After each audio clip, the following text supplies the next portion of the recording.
ये सास और बहू की कहानी है।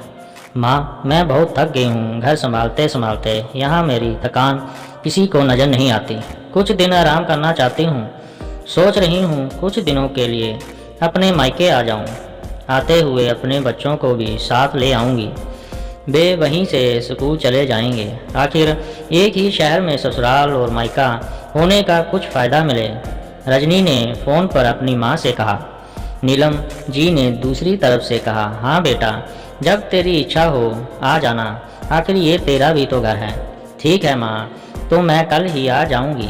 नीलम खुश हो बोली, हाँ बेटा, कल आ जाओ, मैं तुम्हारा इंतज़ार करूँगी। अभी मैं फ़ोन रखती हूँ, मुझे मंदिर भी जाना है। नीलम जी ने फ़ोन रख दिया और सीधे किचन में आई। किचन में खाना बना रही बहू से बोली, अरे सोनिया सुनो, कल तुम्हारी ननंद आ रही है। आज बाजार जाकर फल सब्जी और मिठाइयाँ लेकर आना। बेचारी मेरी बेटी ससुराल में नौकर की तरह काम करती है और उस पर कोई ध्यान ही नहीं देता। यहाँ आएगी, कुछ दिन रहेगी तो उसका मन और तबीयत अच्छे रहेंगे।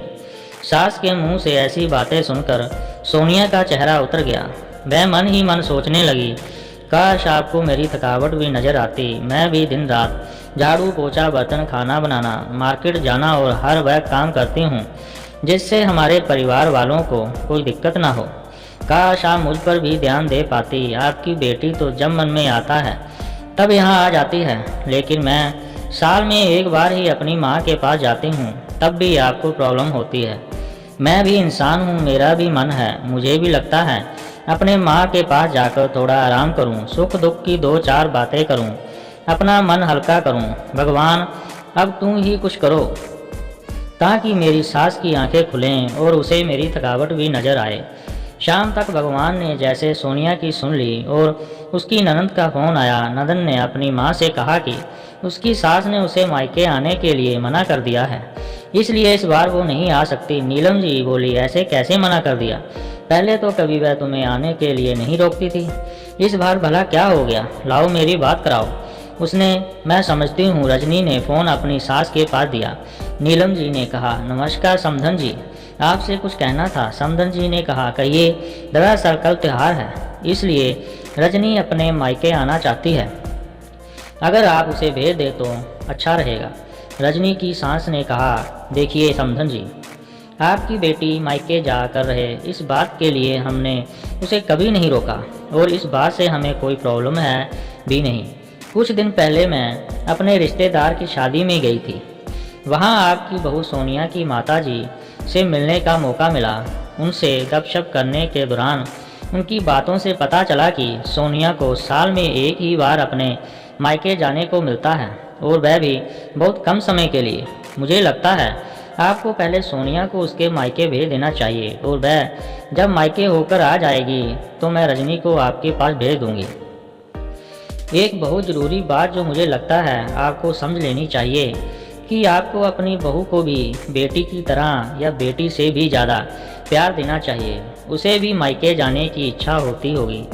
हो सकता है रजनी के वहाँ आने से उसकी आवभगत करने के लिए आप उसे उसके मायके नहीं भेजती होंगी, या फिर वह आपसे कुछ कहने से अभी डरती हो। अगर आप उसको घर में ही कैद करके रखोगी तो एक दिन ऐसा आएगा जब वह आपके खिलाफ बोलने लगेगी, फिर वह आपकी सुनेगी भी नहीं और जब चाहे तब अपने मायके जाएगी। ऐसी परिस्थिति आए, इससे अच्छा है कि आप ही कुछ बदलाव अमल में लाएं, जिससे आप रिश्ता और रिश्ते की मिठास खराब ना हो। नीलम को अपने समधन के हर एक शब्द में सच्चाई नजर आई। उन्हें महसूस हुआ कि उन्होंने अपनी बेटी के प्यार में अंधे होकर कभी भी अपनी बहू के मन का विचार नहीं किया। उन्होंने हमेशा ही अपनी बेटी को अपने बहू से ऊपर रखा। दूसरी तरफ रजनी भी अपनी भाभी के बारे में हो रही इस बात को सुन रही थी। उसने भी रियलाइज़ किया कि वह कभी भी अपनी भाभी के साथ ठीक से बात नहीं करती और जब जब वह अपने मायके जाती है तो भाभी थोड़ी उदास रहती है। नीलम जी ने अपनी बहू को बुलाया और उसे कहा कि सोनिया, कुछ दिनों के लिए रजनी नहीं आने वाली है, इसलिए पहले तुम अपने मायके होकर आओ। ये सुनते ही सोनिया का चेहरा खिल गया, क्योंकि ये पहली बार था जब उसकी सास ने सामने से उसे अपने मायके जाने के लिए कहा था। अगले दिन सोनिया अपने मायके गई और इस बार 1-2 दिन नहीं पूरे हफ्ते भर रह कर आई। अपने माँ बाप से अपने रिश्तेदारों से मिलकर आई और जब वह लौट कर आई तो उसका चेहरा खिला हुआ था। उसकी आंखें चमक रही थी। सोनिया के आने के बाद रजनी भी अपने मायके आई और इस बार वो खुद सामने से अपनी भाभी से खुशी खुशी मिली और अच्छे से बात की। ने अपनी माँ से बात करके उन्हें भी अच्छे से समझने में मदद की कि वह कहीं ना कहीं सोनिया के साथ गलत व्यवहार कर रहे थे। दूसरी तरफ सोनिया अपने ससुराल वालों के बदले रवैये से बहुत खुश थी।